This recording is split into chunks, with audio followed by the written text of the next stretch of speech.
Good morning, everyone. Today is Thursday, November 13th. The time is 10:10 a.m. and I'm calling the regular monthly meeting of the Industrial Development Agency, also known as the IDA, into order. Can you please do the roll call? Sure, Madam Mayor. Chair Sean Patterson Howard. Here. Dr. Morton. Here. Mr. Johnson. Here. Ms. Vanderpool. Here. And Mr. McDonald's the school board representative. Yes. We have a quorum. Okay, we can proceed. Sure. The first matter, Madam Chair, is a new business is a proposed development at 20 South Second Square CMV LLC project, also known as the Library Square project. We have some members of the public here and part of the development team and the owners of the property that would like to present today. Little background, there was a meeting about 2 months ago with the Finance Committee of the IDA and the Executive Director. I was there, Dr. Morton and Member Vanderpool, and they presented initially to us. And we thought it appropriate to come have them present today to the full IDA board. There's no action being taken today, just the initial presentation and questions and answers for the board. And there are no promises of any tax inducements expected today or anything. Correct. I mean, I know that they've put in paperwork for a financial analysis to be done on this project. And so they're at the beginning phases of that. Correct. Yep. Just one point of clarification. The city still owns the property. The city still owns the property, yes. Thank you. And is responsible for its maintenance. And responsible for the maintenance. Yeah. So much discussion. No.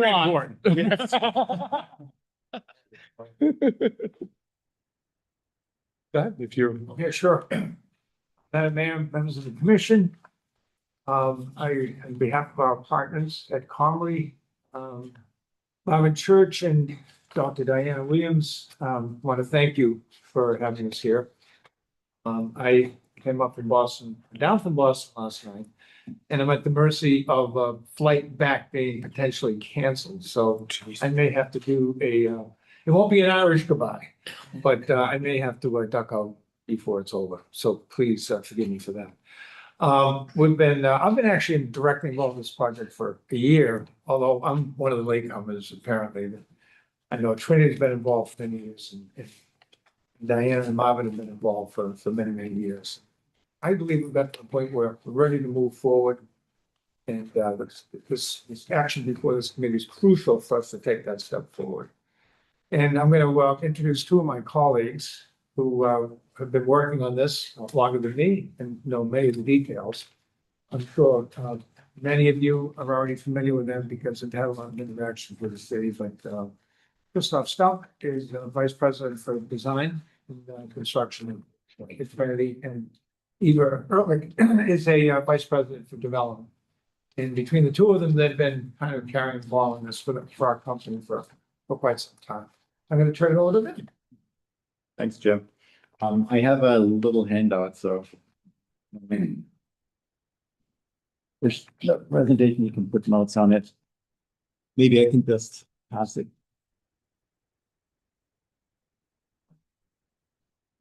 Thank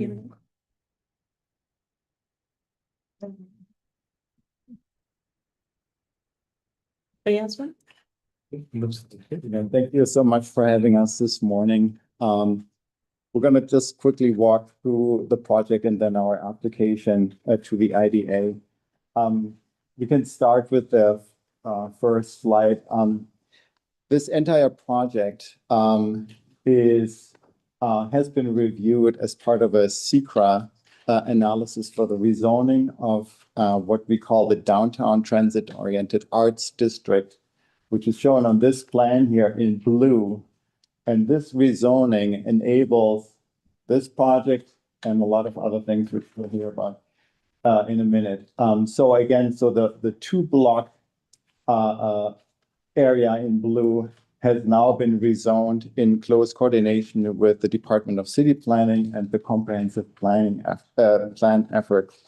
So this is one of the first pieces of zoning legislation that came out of the comprehensive plan. The development site, you may be familiar with it, 20 South 2nd Avenue. Former YMCA. Library Square, yeah. is in red, outlined in red, is part of this rezoning area. Let's look a little bit at the surroundings and what is in this rezoning area. We have a lot of, we have some small local retail. We have a number of church properties. We have some automotive uses. We have some, parking lots in this area. And of course, the library is there as well. It's very close to downtown here. We can look at the site on the next slide here.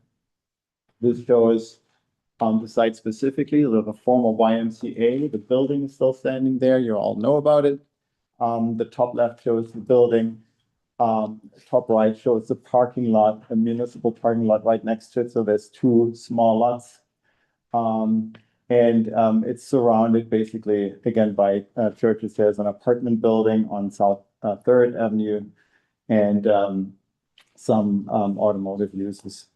And just so for context, for people who are watching this online, you're talking about the YMCA building proper and the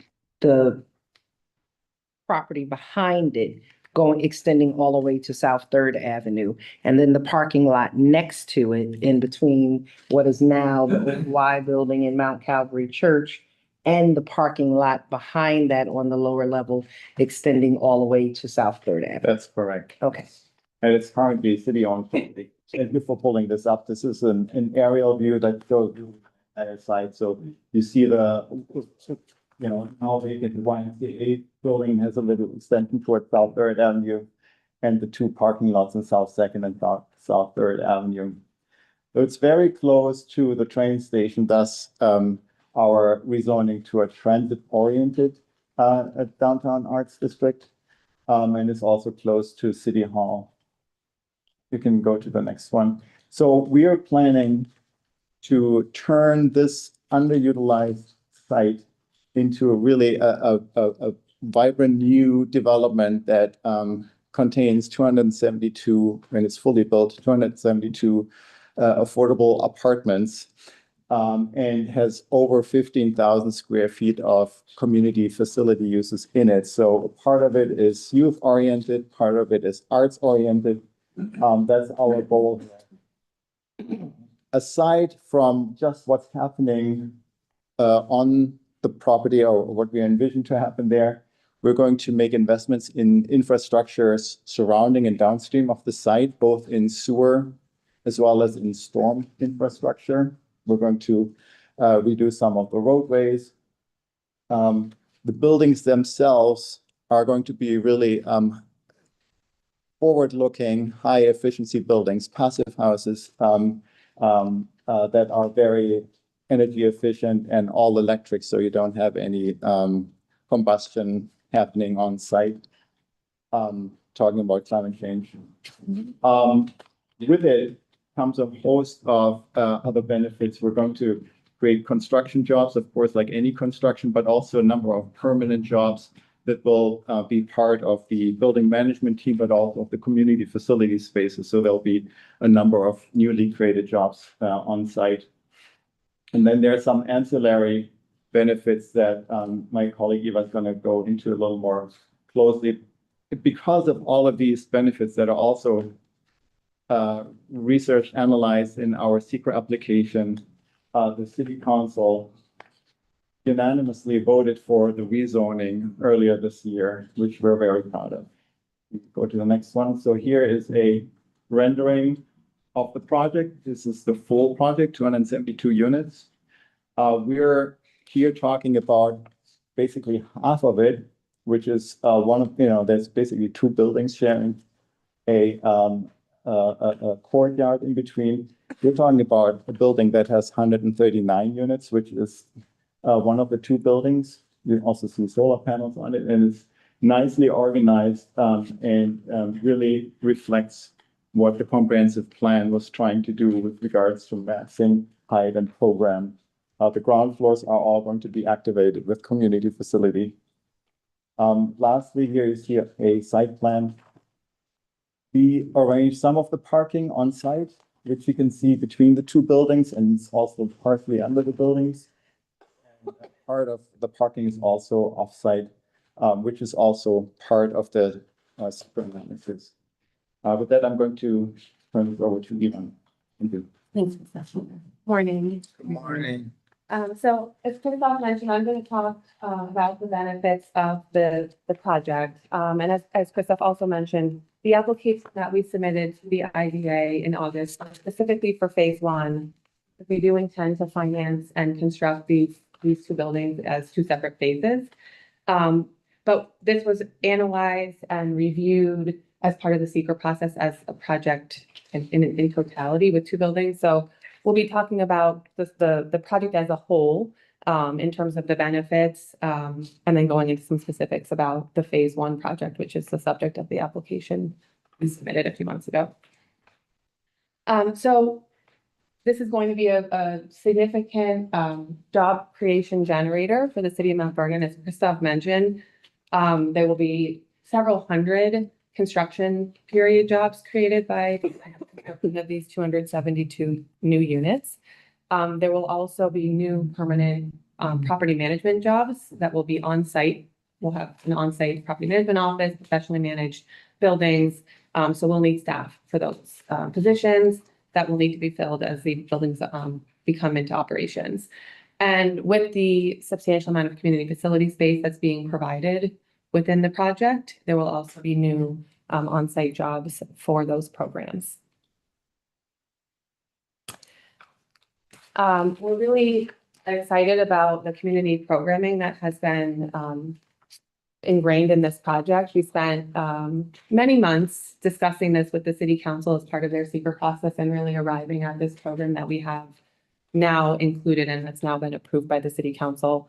The first building will have over 7,000 square feet of indoor space dedicated to youth and community programming. And the second building will have over 8,000 square feet of indoor and outdoor space that will be dedicated to arts and creative programming.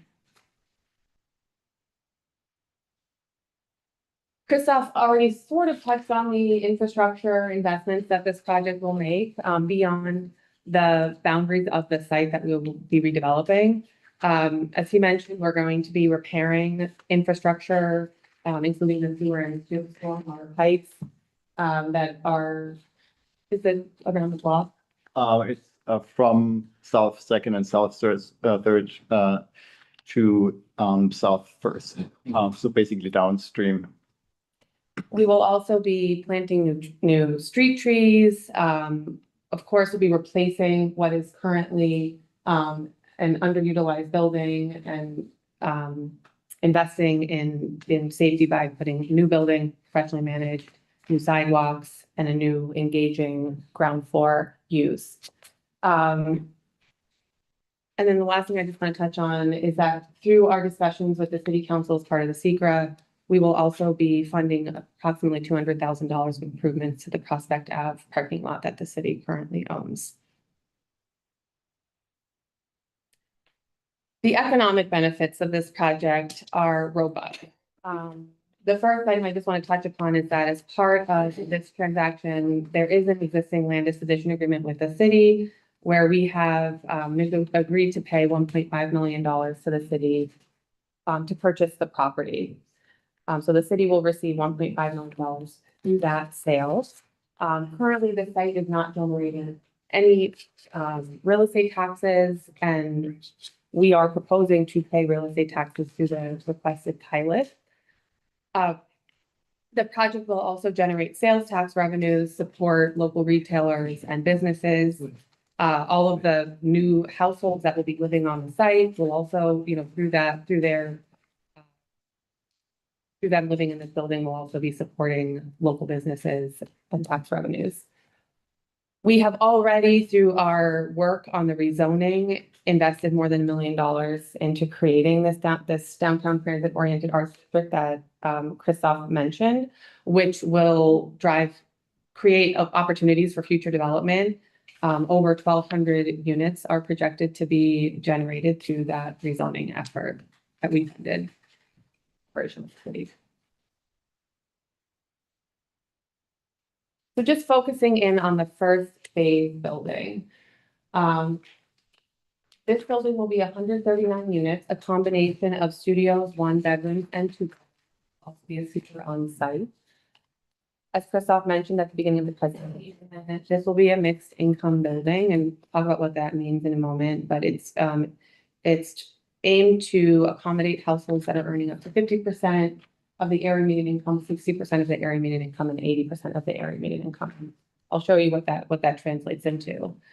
And then, as I mentioned previously, the first phase will include over 7,000 square feet of community facility space for youth and community-oriented programs. There will be 59 on-site parking spaces, and this building will be all electric and built to passive house standards. Let's talk a little bit about what the area median income. This building has been programmed to really target working households in Mount Vernon. The area median incomes that we have targeted for this building, for this development, as you can see here on the lower chart, shows what those translate into based on the household size. And then the upper chart shows what the rent would be. And these are income limits and rents that are set by HUD annually, so they get adjusted annually.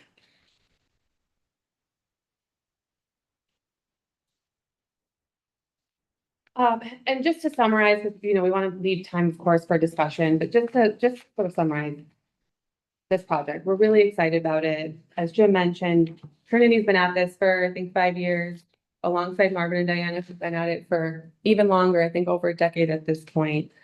To sort of highlight 3 things about the project that we think are really important. The first thing is we are proposing to take what is currently a blighted site, underutilized site, and transform it into something that's really vibrant, something that will provide housing for people in Mount Vernon, will provide a place for youth and creatives to have, community space that they can use, and then provide infrastructure benefits in the surrounding area. The finding statement that came out of a multi-years long secret process with the city council found that this project would result in positive economic benefits for the city and no significant adverse economic impacts. That was unanimously approved by the city council earlier this year. And the last thing that I just want to highlight is that what we have requested in our application that we submitted for phase 1 in August, all is in line with what is allowed for projects of this type in the city's UTEC. Questions? So I'd just like to wrap it up by, again, thanking you for the meeting with us this morning. For our part, I think we've demonstrated our commitment to this project. It's hard really to fully understand the impact this is going to have. It's going to be a beautiful building. We have extended offers to come out and visit some of the other developments that we've had, including over in the Bronx. We just completed a project that has won numerous awards. It's a beautiful building and led to the transformation of that neighborhood. What's the address? 425 Grand Concourse. And again, it's won all kinds of national awards. We have the person that oversaw that, the design and the construction as part of this team. And we expect to be able to accomplish something equally magnificent in this location. It's a blighted site. It's a burden on the town. We're going to turn it into something very special. And I don't know what it's going to take to convince you of that. It's really hard to appreciate that when you really can't see the building itself. But I guarantee you, 2 or 3 years from now when it's built, you're going to fully understand how important the project will be as a catalyst for other things that we want to happen in this area as well as throughout the city. Last but not least, we're kind of in a rock and a hard place because in order to make this affordable, we're going to be going to the state's HCR, the state agency that allocates affordable housing subsidies across projects throughout the state. And we're going to be knocking on their door, and this is going to be an expensive project that's going to require a lot of subsidies in order to make this happen. But one threshold issue for them for any project that comes to them, they require a pilot from the municipality. So we're kind of in a threshold moment here because we've gone through the secret process. We're ready to go. We've reconnected with HCR, which was very pleased with taking this as far as we've taken it. But we have to have a pilot. It's just as simple as that. And I'm just hoping that people can understand that we've come a long way, can appreciate this is going to be something special, can also fully appreciate the fact that we're fully committed to this project. We can make it happen, and it'll be a terrific asset to the town. But we need help from this group, and we're hoping that you can see a way through to granting us the necessary relief in order for us to take it to HCR, where we're going to get like 90% of the financing. Thank you. And can we get a copy of your subsidy layering and your pro forma? I think, I'm new to the IDA, but I have been on the URA, worked with the URA for a while. And I think we're more interested in targeting full 100% AMI because we're doing some economic development in the downtown. So we don't mind a mixed project. In fact, we love a mixed project. But we'd like to see more about workforce housing, school teachers, the nurses at the hospital here. And the limit at 80 is maybe slightly low for us. So if you haven't gone to HCR, can we look at your pro forma and subsidy layering and see if there's a way we can So talk about that? We fully appreciate what you just shared. As you get north, as you go above it, 80% of the subsidies disappear. Right. That's issue number one. Issue number two. They don't disappear. They might be reduced, but they don't disappear. So the commissioner of HCR visited us just 2 weeks ago and sat here at this very same Why, really? table. Yeah, because Put in a good word for us. I've been a very big critic of HCR and the limitation of their support for projects that are only at 58% AMI, Yeah. right? On average. And they have said to me repeatedly that that's not accurate, that they do fund projects that are over 58% AMI. It's just that the maximum amount of funding is available for projects that average 58% AMI. The challenge with a project just averaging 58% AMI is, as you said, it requires a large pilot.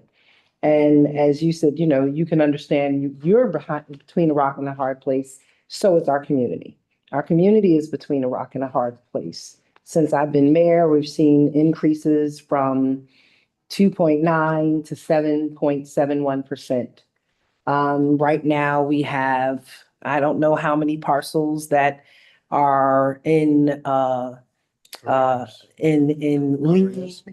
lien and going into in RIM or foreclosure here in the city of Mount Vernon, but it is also significant.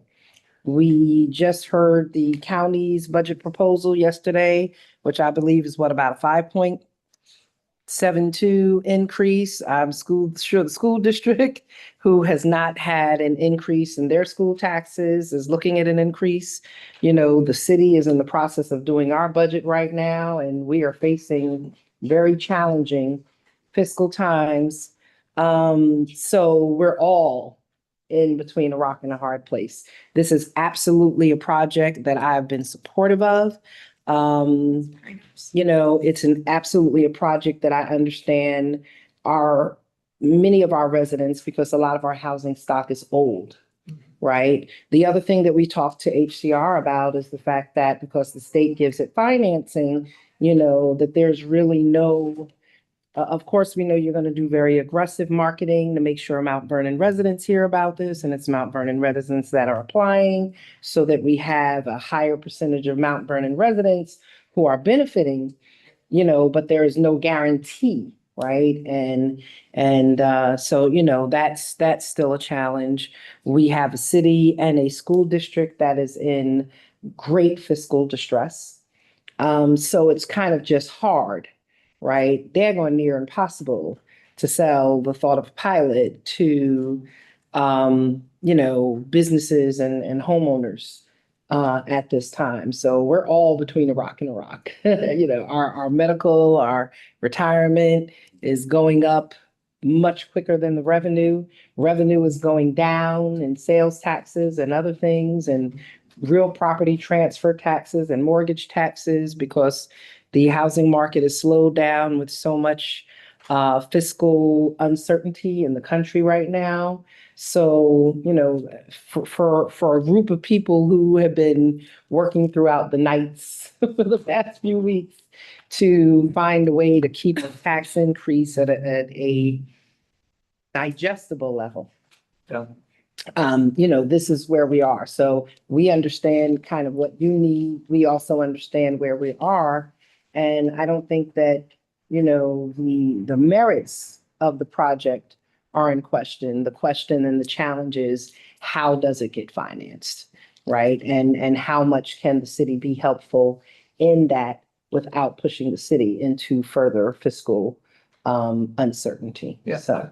and Mayor, I can't argue against any of that. I'm sure, like many municipalities, are struggling to pay the bills and collect the revenue. And we're certainly not unaware of having met extensively with people in the city and meeting with city councils, and it's a challenge. It really is. And, there's nothing I can say that review would do this. All I'm merely saying is that this project can't be looked upon as the solution to those problems. I think the full solution. But I think you have to bear in mind that it will be additive to a improvement that will lead over projects like this and other projects over time will steer things in the right direction for the city. I'm very curious to hear what HCR said about how we could achieve subsidies for over 80%. We'll certainly look into that when we get to HCR. Because they said they actually support up to 120. I'd be, again, Just hold them to it. You could send them the video. okay. That's why I'm saying these things on record that HCR, they did, right? Yes, they did. They can support up to 120. Yeah, and then, Like I said, it might be lesser than a subsidy, but if you're going up to over 120 and you're going to be collecting rents at a higher point, then, it might be a better balance and a more fiscally, fiscally stable project. I'm sure we're still gonna have to have a pilot no matter what we do with HCR. I'm sure of that. I wasn't trying to discourage. I think it's a lovely project. What I was trying to say was that I believe based on my conversations, if you want to sell this project, Yeah. that you need to up the AMI on one side and that you're welcome to give us a pro forma. And we also, have other funding sources. We've talked about home money down the line. But there's the county, which I think you're already talking to. There's HCR. There's a lot of opportunities in addition to our pilot program. And I'm hoping that you're exploring all of those with being open to some different AMI. So, Because it might be the criteria to get the council to approve it or not. Yeah. Down the- Or the IDA board. first of all, we would welcome any thoughts, any avenues of resource that we haven't gone down already. Mhm. And please make sure we're touching all those bases that you feel we should be touched. We're aggressively doing that. We've been submitting applications, to many of these programs, which are welcome and not acted upon because we're not through the process with the city. Right. So we have to be successful doing that. The other thing that may be an issue, I don't know, maybe some in this room can speak otherwise, is that the matrix of incomes was baked into our approval in the secret process. Those incomes were very much a part of the secret process. So Well, I remember it being baked into your approval because the council asked for it, you to add 80% AMIs to it. So it was lower when we first went in. So I remember the council pushing you higher. So I don't think that the council would have an adverse reaction to AMIs going Well, even higher. the only thing I would say is it means we have to go through secret. What does that mean? So we have to go back and. No, secret is all about Need amendments. zoning amendment and parking and transportation and shadow studies. It's not about the finances of the project. Again, I think if the approval is based upon a certain grid, I think we would have to at least seek approval to amend that, okay? Which they may be willing to do. I'm just wondering what kind of process would be entailed with that. And I just want to add that, I mean, I would be happy to talk to you. Yeah. We did spend a lot of time during that secret process, as part of the discussions with the city council, exploring a whole host of different configurations of AMIs, and where we've landed is, based on what allows us to generate the most amount of resources, because we're balancing, as you said, and both said, ACR's different tiering based on the different AMIs, but also the county, their funding programs also have stipulations in order to access them about averaging and what the inputs are. So where we've arrived, and I, be happy to kind of walk you through the whole process that we went through to kind of arrive here. Because certainly if there's things we didn't consider, I'd love to get your feedback on them, but we did look at a number of different configurations, see how we could, how we could maximize things. I mean, and this is one of the inherent challenges in this whole process that I've spoken about around this table before, is that a lot of time is spent having conversations with the council around zoning and zoning amendments and zoning approvals and all of that. And then there's the conversation about pilots, right? And by that time, projects have spent a lot of money and invested a lot of money. And then they're coming here with an expectation, because it's been approved at a city council level, that it will be approved at an IDA level. And that couldn't be more untrue, right? They're two separate boards, they're two separate processes, and they're not connected. And so I've been critical of that process. And so, that's why we're sitting here right now. We know that today is not going to be an approval or a disapproval of any type of a whole financial analysis has to be done. But, I just want to be very honest that this path is not as easy as it might have been 5 years ago, 6 years ago, or even 10 years ago, when we're looking at the fiscal stress of our community, as we're looking at the fiscal stress of the country right now. It's just a challenge. So, we're not saying yes, we're not saying no. I have worked with Marvin and Diana, Dr. Diana Williams, for a long time, and they've always had my support around helping to reinvigorate this area, reinvestment in this area where there's pretty much been divestment or no investment, right? You can't divest in an area that hasn't been invested in a long time. So, I don't think there's any disagreement at all on any level as to the importance of this project. The challenge is just on how it gets financed. I would just like to add something as a member of the development team and as a Mount Vernon resident. When we first started this project, Marvin and I, with another developer, one of the things that we wanted to make sure is that the rents were affordable for Mount Vernon residents. And I'm not saying that I pay taxes here.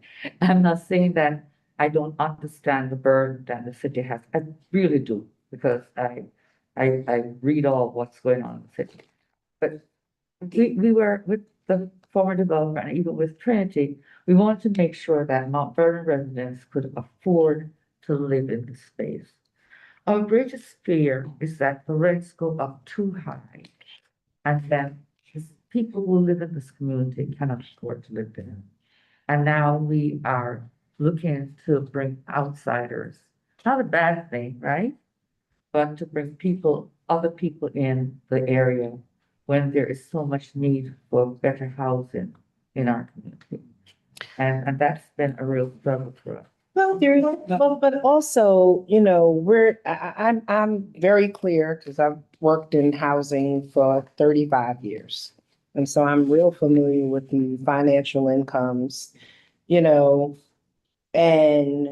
this is we have plenty of young professionals, we have plenty of young families in Mount Vernon, and this doesn't support them, right? This supports people, it's not senior housing necessarily, but we have plenty of people in Mount Vernon who are single and make more than $71,000 a year, right? We have teachers, we have police, we have firemen, we have nurses, we have assistants, we have administrative executives, we have, a lot of people doing a lot of things that make more, right? And this doesn't support that income level. It really, really doesn't. We have more young people who are staying single and who are not having kids and who have invested in their education, right? And they come back and they don't have anywhere to live. And so we're losing our working class families and singles to other communities because we are doing projects that are at 0.58, and then on the other hand, they can't always afford the luxury, right? And so we're trying to find options for people who have invested in themselves and who have gone to school also, or who have worked over time. I mean, we have DPW workers who work on garbage trucks and, they have 10 years in and they can't do this. We have plenty of, when you look at just the staff in City Hall, and I think they're average people. I don't think they're above average. We're not high paid, right? And so when you drop below a commissioner and a director level and just go to our basic staff, not many of them fit into this category. I mean, you have a few 80%, and the 80% might work well or better for more of them, but that's like 14 units. So it's not a lot. 10%. I would absolutely push very hard and work as hard as you to have this conversation with HCR. The other thing that I said to HCR is that in a way, them continuing to keep this low limit of 0.58% AMI on projects that they provide maximum support to undermines economic mobility. It undermines, it actually serves as an incentive for people to stay poor and uneducated, right? Because if you make more, then you fall off the cliff and you don't have any housing. So, there have been some people who have taken offense to my term, the missing middle, but if all you have is people who you have to subsidize or people who are very wealthy and you don't have a middle, that is a detriment to the community also. So in no way are we saying this is not a good project. It's could be a better project, and it could be one that I would even push and fight for even more if there were more opportunity for some of these higher income units. I think we terribly, terribly underestimate our community when we act like most people in the city make under $70,000, because many of them do make over $70,000. I think what maybe is conceptually, that's a cap. Like if you make $71,000, you can live in this apartment. And then you get a raise and now you're at $75,000 or $80,000, or you've been promoted. Now you are not, when you have to be renewed and they look at your income level again, now you have to move out of that apartment. But the problem is that that unit for 100%, right? It doesn't exist because HCR has said everybody's at 58. So you're lucky if you get into an 80% unit as a middle class, missing middle person. And then you get that opportunity to grow and it holds you back because your unit, you have no place to go. That's why we have to have housing choice. That's the whole point, right? You have to provide it at every level, every opportunity. And I think the mayor and this board and the URA board and everybody's been fighting against the idea of HCR's concept that keep it really low because we need it for really low. But we as a microcosm don't. Does that make sense? Mount Vernon is poor, but Mount Vernon's income is below average because of the amount of subsidized apartments. Yeah. Over the last 40 years that have grown in Mount Vernon, whether it's because they were built or whether it was because many of the communities in Westchester and New York City did transports and what do you call that? In Section 8 portability, right? When they were given Section 8 certifications in their communities and they couldn't find units there and they were like, well, go to Mount Vernon. Mount Vernon has these availabilities, continuum of care, which is a big project. We have I think that our average income is undermined by the number of units and by the number of vouchers that we have in this community. And it is very difficult for, we hire people and we want them to live in Mount Vernon.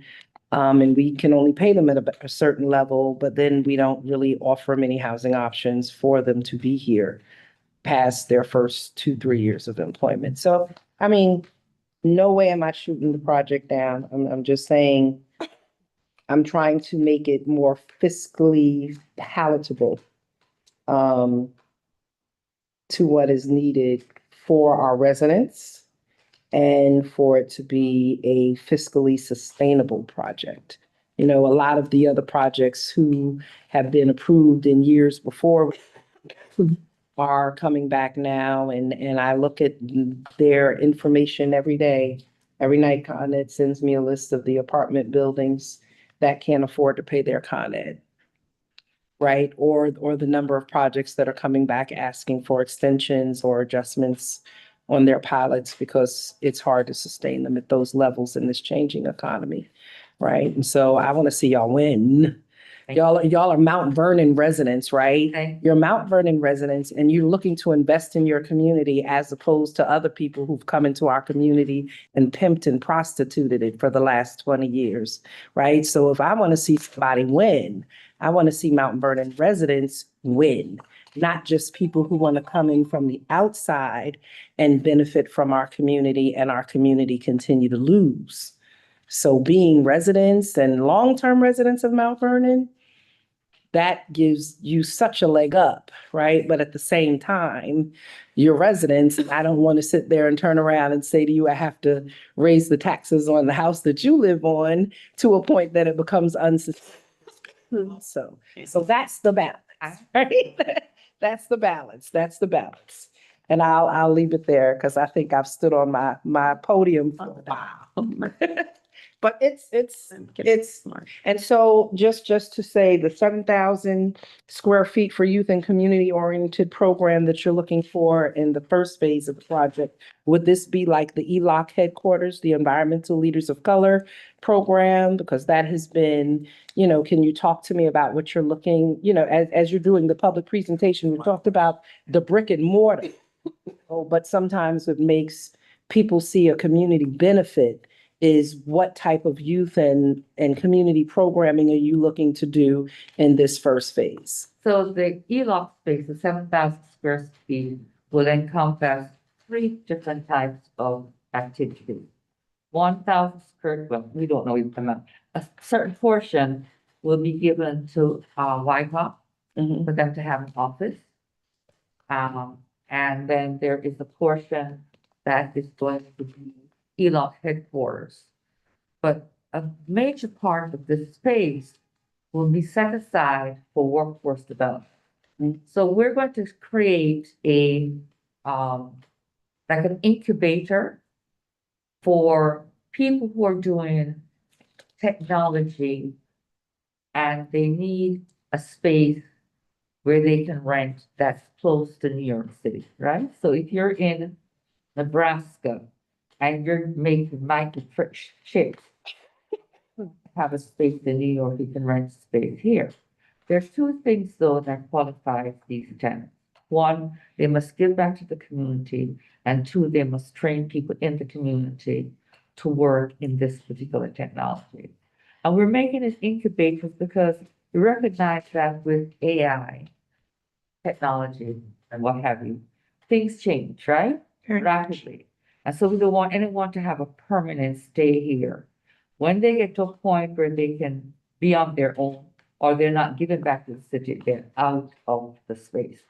So as we recruit people to be in our incubators, and I'm calling it incubator, we are looking for people who are actually using technology or or trying to do things that could save the environment. You know that ELOC is very much about educating and people about the environment. So that's what that space is. And actually, we got funding from the federal government for that space to the tune of $1.65 million. And so that's what we're going to do to help build out that incubator. And we will bring money into the city, well, maybe the money to ELOC to keep ELOC going. But we are very, Marvin and I are positive, are very committed that the city residents get something out of it. I mean, ELOC to date, in my experience over the past few years, I've had very, very good interactions with ELOC. ELOC, again, stands for Environmental Leaders of Color. They have hosted multiple cohorts of educational training for some of our middle school and our high school students, especially around AI, and so as we're talking about workforce development, we know that AI is becoming a much larger industry. And so we have to skill and upskill our residents and skill our young people to understand the changes to make them more kind of functional and prepared for the workforce. Additionally, you have done several cohorts around like the split units and geothermal energy, and industries in the blue and the green sustainability area, which we know is probably some of our most rapidly growing areas in workforce development, especially looking at climate change and water infrastructure and energy infrastructure.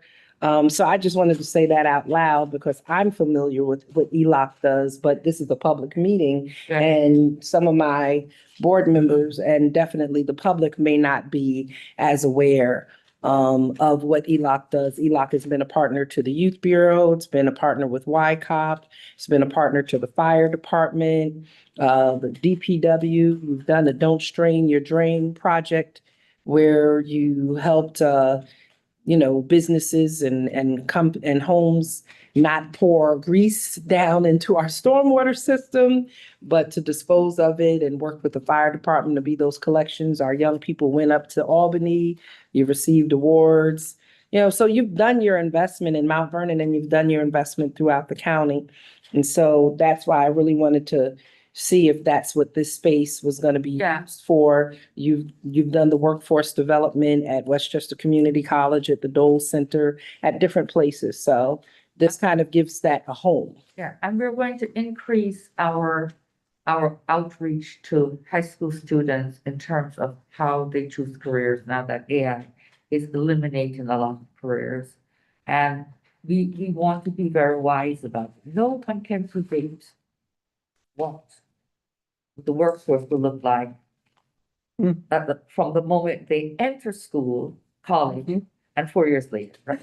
You know that there are lots of people now who have degrees in coding who don't have jobs because AI is doing. So we want to develop a program where we can guide students about what are the best ways to choose a career if you're going to enter college. And the one thing we have right now is a big problem is that we have many students who are very bright, who are graduating from schools like Mount Vernon High School, who or STEAM Academy, who cannot afford to go to college. Now that affirmative opportunity has changed the parameters, even if they meet the academic standards, they cannot get the money, right? So ELOC is going to develop a program, try to guide parents, about academic choices. I mean, Dr. McDonough is one of our school board trustees, and I'm not sure how familiar you are, but I've attended most of their graduations from the summer academies, as well as the ones that they do year round at Westchester Community College. And I'd say 90% of the students who are participating in those programs are Mount Vernon City School District students. They've done everything from learning how to build apps. So that's another thing they've done, is learn how to build apps to support everything from mental health and suicide prevention to support their businesses or college preparation and college choice. So, those are some of the things, but I think you should definitely reach out to the school district and have a conversation also with their new superintendent and their new board of trustees, since there's been, a bit of turnover, so that they can be more familiar now also with what you're doing. Yeah, and we look to the school district to supplement what they do. We're not trying, we just want to supplement what the school district is doing for young people. One thing I would like to add quickly is that right now we're doing prompt engineering, AI, which is phenomenal. We just need you to talk louder because you may not be picking up. We're doing prompt engineering right now. That's a futuristic thing that we're used for AI right now. That's not gonna last too much longer, but we're doing a lot of prompt engineering. The students, when we get ready to do their presentation December 13th, you'll be surprised with the kids who will be coming with. We start with, we've got kids who design their own projects from scratch, and they have seen it. Where right now, some of their projects that we're just trying to get it copyrighted or trademark, for them to even start their own businesses. We've had a couple of students start their own business based on what they've learned through coding, through different projects. They're phenomenal. And I just can't explain to you. Every Saturday, because young people are getting up and we Yeah. do from 9 a.m. to 12 noon every Saturday. Students are there. I call their parents. One great thing about us, we get the parents involved in what we do. And when you see our graduation, you'll see all their parents at our presentations and our meetings. They encourage that. They will willing to write letters of support what we're doing with their kids. We write letters of recommendation. And I don't think you say this to the public, but we have a lot of students who can't even afford glasses. They can't see the boards. My wife and I put out our own personal money to help these young people even get glasses fixed. Now, those are the things that we do in Mount Vernon that we don't talk about. When children can't see, they can't learn. And that's what we do. If students need to do a presentation, we buy them clothes. We don't talk about it. So it's not just the educational portion, it's the family component that's important that we get involved with every day. I'm on the phone with their parents. They weren't here today. What time are they coming in? I'm the headmaster supposedly in the old days, because I demand that they come. If they're not coming, they're getting excuse why they're not there. But that's what I do. That's my job. And Mayor has been very supportive of us from the beginning of our program. She's been there for us. So we love the department, the school district. We've been working, trying to find ways to be partnering with the school district more, because that's critical. We want more students in the school district. It would be very helpful. No, but since you were doing the presentation, I just wanted to have an idea of what this 7,000 square feet of space was about. So, thank you. Thank you for your. Thank you. Is that it? Because I know the rest of the board has to we haven't started our regular meeting yet. Okay. Thank you. We'll be Could I back. just ask about like the cost benefit analysis and what the process is for that? Yeah, why don't we have a chat offline maybe? And Ms. Storrs, who's the economic consultant for the IDA, we can have everyone on the phone and move on with that. Great. Okay. So what about the ergonomics? I know they're looking to get it done by the end of the year. Are you still on pace to do that? They fall under. Separate issue. As far as I know, she's still in pace to get down to a projection once it were in this. Sorry, that's for the multiplier. So we Oh, need got to it. predict how many students might enter the school district. So we can factor that into the costs. Yeah. Understood. And that then gets put into the cost benefit. Got it. Okay. Thank you. Thank you. Thank you.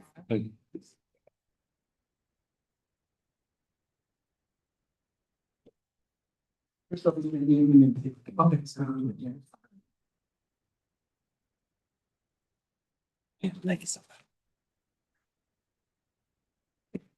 you so much for your time. Thank you. Thank you.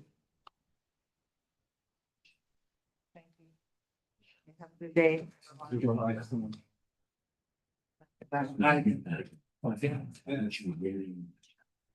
Yeah, well, I think we need to have a conversation about that. So you want These are very, very sensitive mics, just so you know, they pick up everything. Yeah, why don't we'll send an email, we'll get a call. Yeah.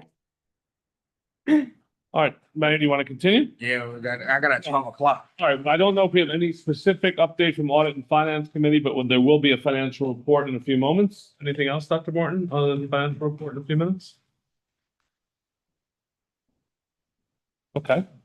On the Governance Committee, so today we're considering a few resolutions in a few minutes. We have prepared them. We have updated the bylaws and the policies for the IDA. These are standard requirements mandated by the Authority and Budget Office and the PAAA, which are various regulations governing the IDA. So what it'll do is you'll adopt and consider amendments to the bylaws, which are essentially the same, and the policies. We would ask that you appoint a compliance officer, and perhaps that could be Ms. Tarlow as part of one of the resolutions, which is down below. And then just so the public is aware, some of the policies that the IDA maintains as required by the state are property disposition guidelines, whistleblower policies, conflict policies, travel policies, defense and indemnification policies. They're all located in our resolutions, and there's detailed analysis for each policy. I think there's about 12 or 13 policies. So if anyone has any questions, I'm glad to answer them now. But if not, we can move on. Whatever. Yes. I have a question about the UTEP. And Madam Mayor, I remember we talked about this. I don't remember which project it was in the context of, but you had noted basically a penalty, a cost if the developer exceeds the estimate of students in the building. It was like a lump sum. I think you said it was $25,000. That's not in the, remember we talked about this recently. It's not specifically laid out in, it's up, we went back and looked at it, it doesn't, it talks about that there's got, that they would have to do something, and it doesn't say specifically what it is. Yeah. Okay. So there's that, and also procedurally, I know we have policies, but there is really no procedural follow-up for any of this. So for example, there's the mention of a quarterly report, jobs report, right? From the development? From the development. I haven't seen one in the year plus I've been here. So I'm thinking at some point we need to have some procedures that will align with the policies, because otherwise the problem is, how do you pull the developer account 15 years from now? We do get, Julie, help me here on this, but we do get, I would assume every IDA has to get project updates, and we have to follow those with the state. So they're online with the state. Right. We can, That's the annual, right? yeah. But in the UTEP, it talks about a quarterly jobs report. The updated UTEP was, I believe, passed in 20. It was changed twice. I think 2023 might have been the last one. And that's the one in which we actually did talk about also the penalty to which, to be honest, I, like the mayor, thought that actually that actual language, we thought when we adopted it, that actual language was in there. So yes. So in addition to that, I agree with Dr. McDonough that part of the problem is that we really did not have an actual staff person. Typically, you would have an actual staff person with the part of his responsibilities would actually do that. Right, that sounds like a I think what we need to do is definitely, when you got policy, we have to have the procedure that says this is how the policy actually is fulfilled. I think there's two projects since the updated UTEP. That would be the QS project and, Yes, you're right. I mean, all of. I don't even think they're finished or started. No, right. QS hasn't started. Correct. But I guess they're also talking about any other projects that in past history That's what I was just gonna say. has had. Even while that's the case for the ones that we did, there is still some language in some of them, because remember, I looked at that earlier, in some of those that got approved during actually the Richard Thomas years, right? They're having to have some specific requirements that they're supposed to do. It says that they're supposed to report it, I think in one of them is to HR, which makes a little bit of sense, but nevertheless, it has some requirements in them that they're supposed to be reporting to us. We just have not been. It's in the annual financial statement, if the jobs are Yeah. listed in there, but that's not the same as that quarterly. Well, we can go back and look at the old project documents and see which projects have to report more. And then we'll make them report more. And then secondly, I think it's very, very important because there's been this constant misperception. Ms. Mack, who has moved on and taken a new position, was not the director of the IDA. We have not had a director of the IDA probably since 2019 or before, right? Ms. Mack was at one time initially the director of business compliance, and that kind of really had a lot to do around the COVID protocols and policies and procedures for businesses being open. And then she took on, expanded that and as COVID waned down into a business development position, but it was never director of the IDA. And so it would have not have been under her responsibility to go after these, and I'm just saying that on the record because since she's up, people say, well, she didn't do this or she was not the director of the IDA, right? So we have not had a director of the IDA. As we move forward, we, have to develop that job description for what we need now, in this new era of the IDA and how it moves forward. If there were going to be some other type of admin staff that will be able to be supportive in doing some of the work, and supporting that work has a lot to do with the economic development of the city, what that will look like. So I just wanted to put that on the record to be very, very clear because most people didn't understand even what the responsibilities were, and that wasn't under, those responsibilities. So going forward, we'll look at two things, maybe adding a penalty to the UTEP, number one. Number two is checking the two new projects after this UTEP. I don't think I've started yet for the quarterly. We'll take a look under Article 3, Section B2 has the quarterly employment requirements. We'll double check that, and we'll also check past projects to see if their reporting requires additional reporting on issues that are above and beyond what's filed annually. And I think going forward in the UTEP or whatever we do for any agreements that we make with projects, that we also have to add language that speaks to responsible property management, right? That's what we. Because you could build the building, but then you hand it over to property managers who are who are unscrupulous, who are not necessarily professional and diligent, who don't have a standard for rules around how they conduct the building, and they're more interested in having the building become full. And not necessarily making sure that they're screening people properly or that they have policies and procedures for how they remove people, right? But, in the past with continuum of care projects, many years ago, when I worked under Mayor Davis in the planning department, I had asked the city to run reports, fire and ambulance and police reports on those buildings to see the frequency. Yes, to see the frequency of services and calls. And a lot of times it was due to poor property management, right? Poor property management. And so when you have a poor property manager, you don't have a good partner, you have an increase and a heavy use on city services for someone who's already receiving some type of financial incentive for that project. Again, at the cost of the city. So those are things that I think we need to, since we're talking about policies, procedures, UTEP, and what goes in there. Because, too many of the people, once they finish building the project, they feel that their responsibility is done. And it becomes a hassle, we might need to even talk about them having on, security, what type of camera systems they need to have that are accessible to the city. All of that needs to be included, right? Because it becomes a hassle. And that's whether a project receives an incentive or not. That's a conversation we've been having with the council, that all properties over 10 units should have some type of camera system that is tied into the police department. Because it is not the city's responsibility to monitor these private properties. It is our responsibility to be the police. But when they choose not to have and include those costs in their projects, it becomes much more challenging for the city. Great. Okay, so that's a lot, but No, good point. Do you want to consider these resolutions now, Madam Chair?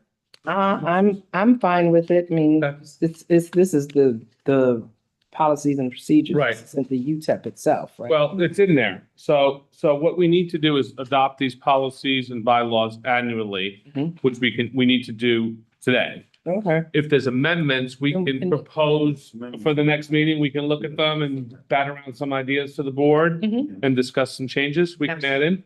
So if the board is so inclined, I'd like the board to consider resolution 11/2025-2, which is adoption of restated bylaws and reappointment of officers, which would include appointing Ms. Tarlow as the compliance officer. Is there a motion to approve that resolution? So moved. Is there a second? Just wanted to Sorry. confirm, so the controller is the vice president and the treasurer? No. Because that's how it reads. That's what we have. We have the vice chair. Vice chair. You don't want me to vice chair? We can change I've that. never been the vice chair. Well, I was not, I'm I don't think I was the we vice. have to have someone run the meeting when the chair isn't here. Does anyone? Guess who it is? We have Dr. Morton as the vice chair. We have Mr. Johnson as the secretary and Dr. Morton as the treasurer. The Honorable Stephanie A. Vanderpool. I would nominate the Honorable Stephanie Vanderpool to be the vice chair for the IDA. Okay, so we'll make that change. With that change on the discussion, that Ms. Vanderpool will be the vice chair. Mr. Johnson, Been sworn in. secretary, you good with that? Yeah. And Dr. Morton is the treasurer, and then Ms. Tarlow as the compliance officer. And readopting the bylaws. Is there a motion on that? So moved. Is there a second? Second, Any further discussion? All in favor? aye. Okay, resolution 11/2025-2 has been adopted. Next resolution is 11/2025-3, which is adopting of the restated policies. I've outlined those. Those are lengthy policies, a very lengthy packet here with all the policies. I have some notes about some potential revisions in the future, but I request that the board consider adopting the resolution of the restated policies. Is there a motion on that? So moved. Is there Seconded. any discussion? I have a question regarding to the. Yes, Vice Chair. Can we, if we need to do an amendment or anything, will we be able to do that, Darius, the policy? Sure, that's what we'll adopt these today, and then if someone has, I have some notes, if anyone has any other comments, let me know, then we could redline the policies, any revisions that anyone wants, and then consider adopting those the next meeting, anytime in 2026, we can do that also. Because Because they're going to be also some. page long. Yeah. Sure, we can send them to everyone in Word if they want to look at them and redline them. You know, we can do that. I can take a first stab, whatever you prefer. That'd be good. And I think, the consideration should be from fines to clawbacks. Yes. Which we'll discuss in a moment. Yeah. Okay. On another, okay, any further discussion? All in favor? Aye. Passes 4-0. Okay, we're gonna go back a little bit now on the agenda to the approval of minutes. There are two sets of minutes, one on October 9th and the special meeting of October 16th. Has the members had a chance to review the minutes? The first one, we can take a motion to approve both minutes if there are no changes. Is there a motion? Well, I would move to adopt the minute with any necessary changes if there are. Is there a second? Second. Any discussion on any potential changes? All in favor of the motion? Aye. Aye. Those minutes are adopted. We do have some financial statements that have been prepared by our treasurer and the like. Would Dr. Morton like to go through those at all? I would note there are two projects, at least, and potentially more, where there's unpaid pilot payments and unpaid administrative fees. Those include the Region Hospitality matter and also the Dominican Magic. Dominican Magic, yes. We have finalized additional letters for repayment. If you recall, last year, I believe it was, Region Hospitality didn't pay also. We sent the letter and then they paid within a few weeks. I'm hoping that'll happen for Region Hospitality. We've done the same for Dominican Magic. I have actually been in contact with them today. They're claiming they're gonna pay, but this is a little bit of I'll pay you tomorrow for a hamburger today.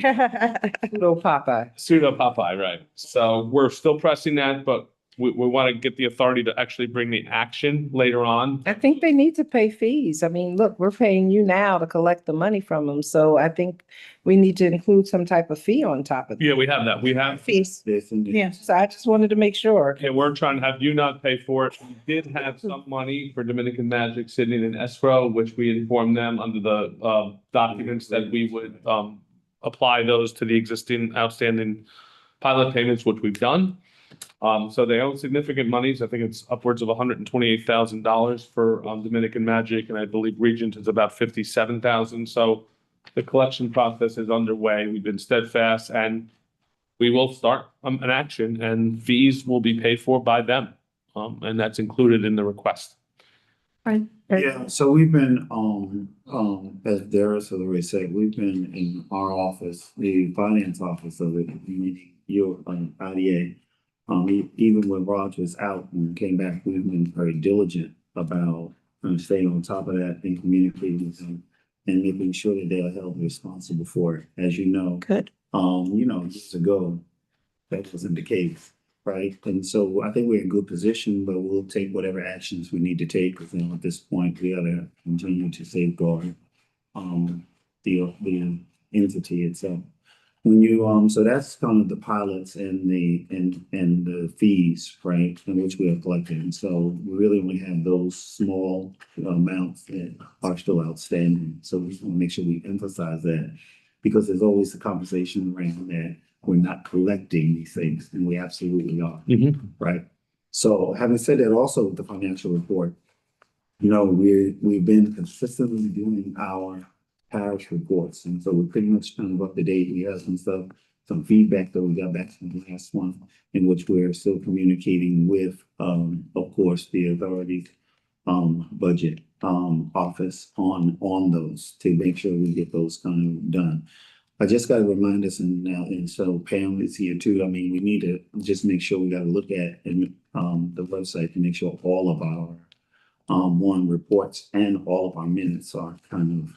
There's some things that are missing. Yeah. There was most of them are there, but there just happens to be human error. One or two gets missed, right? That are not there. So we'll have to go through that. Yeah. When we look at the finances, once again, not a whole lot of financial activity that is happening. For particularly this month. Of course, we had the salaries for the one employee that we had at the time, and then.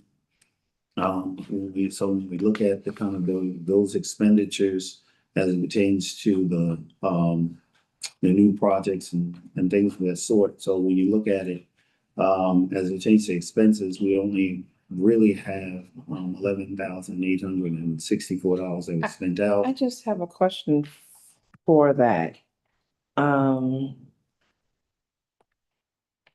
Why, I mean, they were here through the end, Ms. Mack was here through the end of October, so why such a drop? Oh, no, the other one's for the quarter. Forget it. Huh? The other ones are for the quarter. I was looking across and not paying attention to the quarter as opposed to the month. Okay. Yeah. And so if you look at the ending balances at the end of 24, you're basically looking at assets of $4.5 million. Liabilities, 997,000 in liabilities. Again, so at the end of the day, our cash balance, when we really look at what we're talking about in operating and all that, is $2.7 million. So, you remember we had the influx of money that came in from one of the last projects that actually we did, and we also voted in the last previous meeting to move money over from one account to the other into really our money market, kind of to also gain greater interest on that. We probably will start to explore even further how we better kind of also invest the money in accordance with general municipal law and what is actually allowable for us to do. Because we can't just put public money anywhere, and any can't use hedge funds. Orange County, California learned that. No, right. I'm a little bright colored, but orange ain't one of them. So that's where we are. Great. Thank you, Dr. Moore. Any questions on the financials? Nope. Okay, we have a business development report from Ms. Tarlow. I'm fairly new to this. The only thing I have to report to you is that I did with the building industry yesterday. We offered an invitation to some of the major Westchester County developers and contractors. And we got 8 that responded and about 6 showed up. And I do want to say that one of the things that they told me was that really the reason they're doing so much affordable housing is because they're having trouble getting financing for regular housing. So there is some economic push there that I didn't know before that conversation. And so they're all pushing affordable units. We talked about trying to do market rate, that we are going to be doing an RFEI, and there will be a series of properties that will be included in those RFEIs, and many of them were interested. They all spoke about certain issues that they wanted addressed with the city, which was the length of time to get building permits. And they also spoke about taking some of the politics out of the zoning amendments, which when we do the zoning ordinance, some of that will disappear because we will not need to do zoning amendments. That's the point.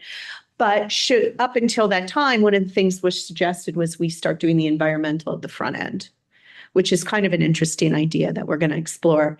Well, I'm going to explore it with all the stakeholders and see if we can do that and whether it's worth doing. I've also spoken to GDC. Darius and I met with them. They're going to be on the next agenda to discuss trying to extend their pilot. They have a project which is Fun City, and the Fun City lease ends, I believe, in 35 or 2035, and their pilot ends in 31, and they'd like to extend it another, I don't remember what it was, 20 or 30 years. They want to go to 45. And Darius and I kept asking, why would you want, what are you giving us for that? Nothing.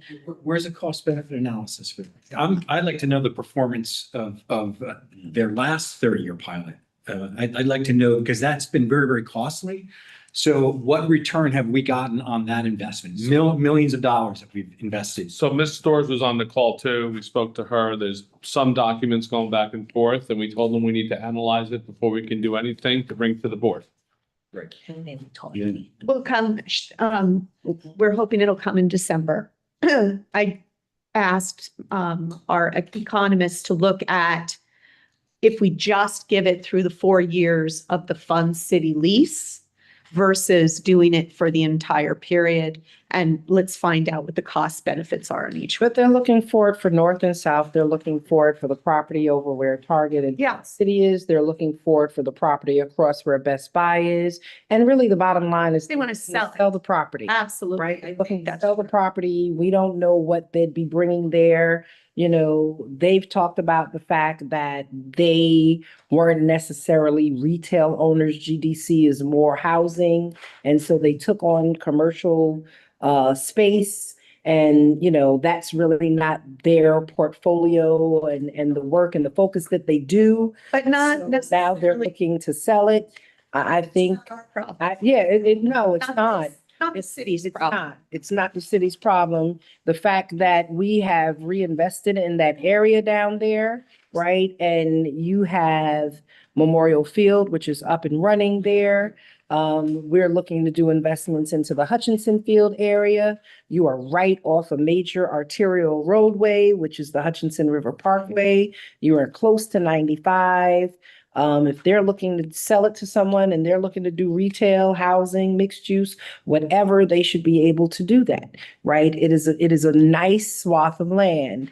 And for everyone to continue to act as if, you know, the only benefit to them coming into our community is them getting a break, not necessarily, right? We have realized some good sales tax revenues from that area. But I'm sure there was a major dip, you know, with Bed Bath and Beyond leaving, with some of the other stores not being fully open at extended times. And so, you know, we're not here to play hardball, but we're not here to be rolled over either. And I think that an interesting point that came from what you just said was a new developer purchasing those properties may want to do something completely different there. We don't want to have any obligations at that point, but we'll see what Ms. Storrs comes up with. Can I, another fork that's specific to the impact of pilots on the school district has to do with the property tax cap. Right. School district's property tax cap. When a project is taken on by the IDA, the pilot that's paid for the school district, that money counts in the property tax cap. So it goes towards that 2%. However, the property, there's something called the growth factor. And that's basically the size of your pie, how big your pie grows, what the 2% is of. Yeah. The property is excluded from it. So it's a double whammy on the school district. So if Right. you take out a new project, that property is not added to the size of the pie for the school district when we're considering how much the 2% is, but the pilot is. That needs to be considered in the cost benefit analysis that Ms. Storrs does. Because that has a profound impact. What it does is it forces us closer to that 2% property tax cap. Yeah. We get none of the benefit of the size of the project in the base factor that we're using. I can send her the formula from the New York State Comptroller's office if she wants it, but it's a real problem. It hurts us in another way because it forces us to possibly exceed the property tax cap, which means we need to get that 60% majority vote on that, which no one wants to do. I haven't seen any of her reports, but she does look at the effect on the school district as part Yeah. of her reports, right? But not that piece. But not that piece. Yeah, that's, Quantifying is tricky, but I think it's important. Yeah. if you It have could that, be if done. you have It's that a- controller, Yeah. so link, send it to Pam and myself. We'll get This It is ugly. I think this is true, school district, and we can do the calculation for the property tax gap. It's the same thing too. Well, it's exempt, so it's off the roll, but they're counting the pilot revenue, the cap, what the hell? Pilot revenue is Because they it's have considered to like do tax. about how many, what's the pilot number and all that other stuff in the formula to get to the. You know what? Yep. Okay. We get it. Okay. Anything else? I don't have anything else. We have 3 more resolutions to consider, for the board to consider, in the last meeting, the special meeting of, where we adopted the budget. There may have been a notice issue. I was unable to confirm that. So what we did is we re-noticed the adoption of the budget, for 26 to 29 and asked that the board consider re-adopting that resolution today, adopting the budget. So there'd be a resolution adoption of the re-adoption of the 26 to 29 budget, which was we know for certain was properly noticed. Okay, can I make a recommendation? Can we Sure. do like we do with the city council?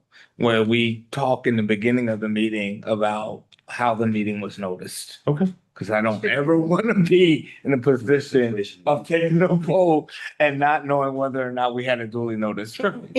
For this meeting, there was an agenda put in the rotunda for maybe 5 days ago. And we did send it to the media. So this meeting was properly noticed. I just like to be Important. able to say that in the beginning of the meetings. Is there a motion to readopt the 26 through 29 budget? I make a motion. Second. However you wanna. Mr. Johnson was first. Seconded by Dr. Morton. Any discussion? All in favor? Matter passes 4-0. Next, we need to adopt a resolution 11/2025-1 authorizing the payment of invoices. These include Mount Vernon Water Supply and Harris Beach for a few months. Is there a motion to adopt those invoices? Is there a second? Second. Any discussion? All in favor? Aye. Matter passes 4-0. Lastly, I mentioned earlier that there's two matters that have been delinquent in payments of pilots. One of them specifically, Dominican Magic, just belts and suspenders to authorize us to commence an action against Dominican Magic and the actual LLC to recapture all the benefits given to them, including what is owed now. Is there a motion to grant the lawyers the authority to commence an action against 130 East Third Incorporated for the property located at 458 South 10th Avenue for failure to pay pilot payments? I'm sorry, if I can just add Sure. to that, there's currently owed $128,960.04. Per the contract, there should be interest and penalties attached to that. So the damages are quite substantial at this point in time. They go off, you said they were going off the rolls in January. Pilot ends at the end of the year. So this is really our chance to start this process to collect it. We don't have any other hammer, like to hold them next year or something else. This is Next it. year, there'll be an in-run if they don't pay. It'll be on your list. And then next year, they shouldn't be receiving an IDA benefit anymore. Correct. That's right. So they'll go back They'll to move- paying full taxes. They'll be removed off the exempt roll and put on the roll. But, right. But we want to make sure we have the authority to bring the action. Is there a motion to? They still exist. Yeah, I've been talking to the owner. Is this the one that's vacant? No, they have the Dominican Magic to hair, and they have tenants too in the building apparently. Says one hasn't I paid. Is think Boxicology, that what it is? Yeah. that's what I know to be over there. We'll try to get it. We've been trying to get it with honey. I think now we need to get it with, try to get it with vinegar here and push them to pay the significant monies owed. I know he's in financial issues apparently. I don't know the issue. They have the asset of their building, so yeah, He says it's on the market. I don't know for sure. I haven't seen it on LoopNet or. I think we need to get our stuff in before they sell it. Yeah, Do, we do have a lien. I mean, similar to in-rem, we do have to get paid first if there's a sale. So, these, I always see like the in-rems, it's probably going to get paid. The question is when, but let's try to get paid as early as we can. This is the And thought process. do we need to have some sort of resolution to provide funding for this, or is this already included in the contract? Yeah, it'll be included in the contract. And then, Can we do a not to exceed amount to at least get us started before, so we have some idea of what that will I cost? could provide a budget to you. That'd be great. That'd be great. We do have, in the documents for the pilot, they have to pay all your fees for this. Right. It'll all come back. It'll all come back. Right. But we have to make sure we have Give this, the we pay you up. Yep. Yeah. Okay, I can provide a budget. Yeah, perfect. is there a motion? So moved. Dr. Moore. Second. Second, Mm-hmm. Mayor, all in favor? Aye. Resolution passes 4-0. I've had a lot of reports and comments today. Sorry, I'm speaking so much. Is there a motion to adjourn? Unless there's any more from the Did you mayor. not want to do the second one as well? We're not ready. Not ready. Yeah, we're not Okay. ready. All right. Who's that, for hospitality? Yeah. Yeah. Well, He hopefully, thinks they'll hopefully get they paid. pay before the next meeting. My thing is, if they haven't paid, then we've already done it. So why can't we just vote on it today? We could, authorizing us to commence an action, we could do that. Yeah, if they don't pay it, Yeah. We can add another resolution Needs to a- be special meeting. 2025-5 for the authorization to collect unpaid pilot payments for the Region Hospitality Project and administrative fees. Is there a motion for that? motion. Second. All in favor? Aye. It passes 4-0. Approved. There's no further discussion. Is there a motion to adjourn? Make a motion to adjourn. Second, all in favor? I was gonna say, that's your favorite. Okay. Got it. The IDA meeting is adjourned. Thank you.